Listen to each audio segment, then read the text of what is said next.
So that was video violence.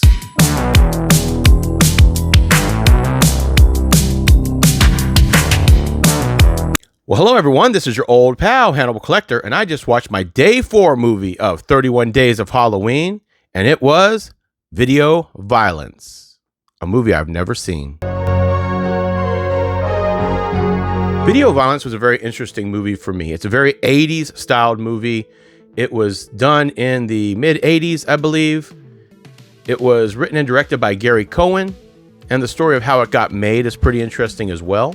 Gary Cohen is actually known for doing a lot of stage plays, writing and acting in stage plays up in New York, Jersey area. And he was working at a video store. And the idea came to him when a mother came asking about a horror movie. And all she wanted to know is, did it have nudity in it? Is that for nudity? And he's like, no, I think it's mostly violence. And she's like, oh, good. Okay, then I'll take it. The kids can watch it. So for her small children, she took a graphic R-rated horror movie home. And there was a scene that was inspired from that in the film as well. The plot itself is pretty decent. I would actually like to see somebody maybe try to tackle this in a more serious project. Basically, we start off with a new couple has moved into a small town. The husband operates the local video store and the wife works for City Hall in some capacity.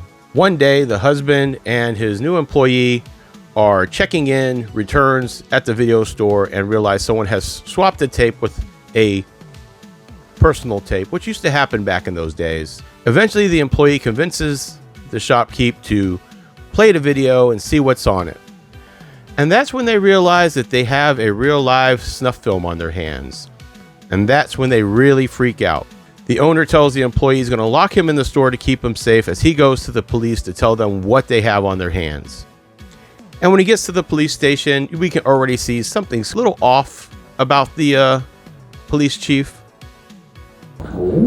What's the problem, Mr. Emery? This morning we found a tape in our drop box.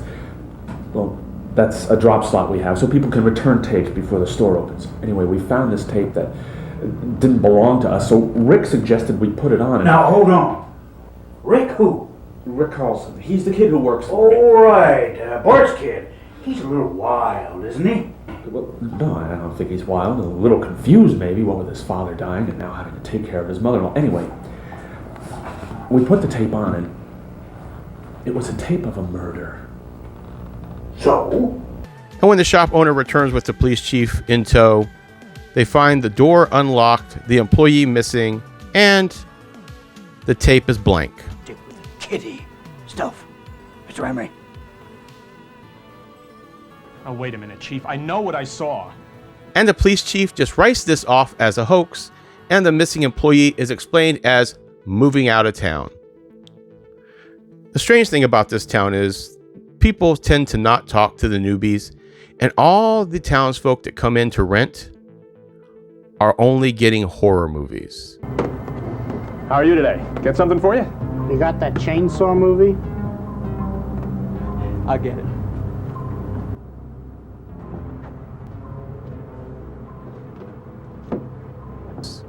Horror movies and the occasional porno is pretty much how it's explained. Not satisfied with the story that his missing employee just went out of town, the shop owner and his wife start doing a little investigating. So what's going on is people are being drugged and kidnapped and used for snuff films. What we start to see as the wife starts investigating is it's not just these two guys randomly capturing people and killing them on video. What we actually see is that there are a lot more people involved in this.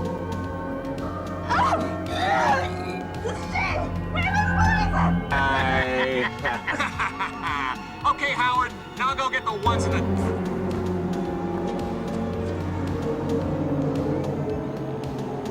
Did I miss all the fun? No way, it's just begun. Soup's on. The wife decides that she's going to stay with the husband at the video store as she tries to figure out what's going on now that they know they're onto something dangerous. The lady comes in to rent a non-horror movie, and they strike up a conversation with her, and she explains that the people in that town are a little off. The only thing they really watch are home movies, and they look like snuff films, and she says she'll try to get a hold of one of those for them. The couple walks the lady out, and as they're standing outside, she gets abducted by two guys in a Jeep. The husband and wife decide that they're going to follow, so they go after them. When they finally catch up to her, she's been dragged down into a building, so they carefully go down. And when we get down there, they're essentially greeted by the entire town. And then, well, I'll let the lady explain. I guess you're wondering why we've brought you here, huh? Well, today is the age of video violence, right? I mean, being from New York, I'm sure that you're aware that people have been making and swapping homemade porno movies for years. Well, you see, we like to make our own brand of down-home snuff movies.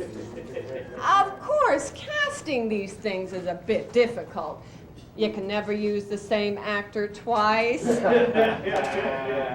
And that's the movie in a nutshell. The acting is not quite there, but that adds to the cheese factor.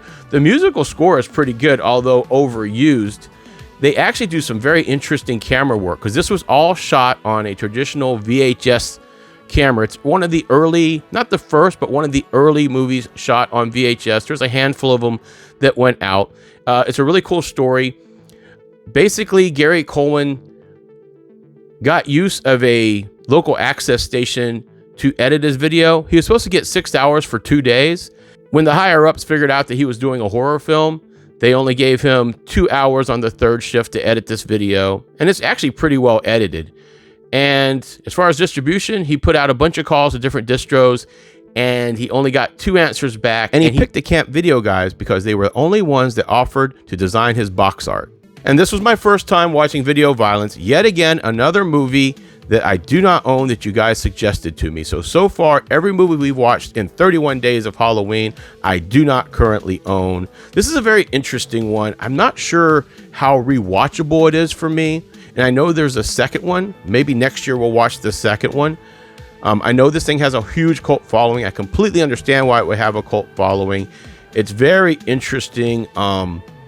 I will say that the video shots for a VHS camera, as a person that used to do the little VHS home videos as a kid, they were some very well done shots. They took some chances with some shots. So I really like that. And I don't know who composed the music, but that it's repetitive, but that music is very iconic for this film. So I really did enjoy this film. If you're looking for a good 80s B-movie slasher that's got gore, very flat acting, it's very New Yorker, this is a movie worth watching. I would say it's better, since it's so campy, to watch with friends, like horror-loving friends, so you can sit and kind of riff on it and stuff. Watching it by yourself, it's fun, but there's times when you want to look over at somebody and make a comment, and you don't have that when you watch it by yourself. So if you have a bunch of horror watching friends, maybe you want to do a Discord watch party, I highly recommend this one. This is a really good one to just like popcorn and rip on. That's what I would say about that. So that was day 4. We're getting ready to move on to day 5 of 31 Days of Halloween. Thank you for suggesting this movie. I wouldn't have watched it any other time, so it's fantastic to have this in my little library. And as always, until next time, this is your old pal, Hannibal Collector, signing off.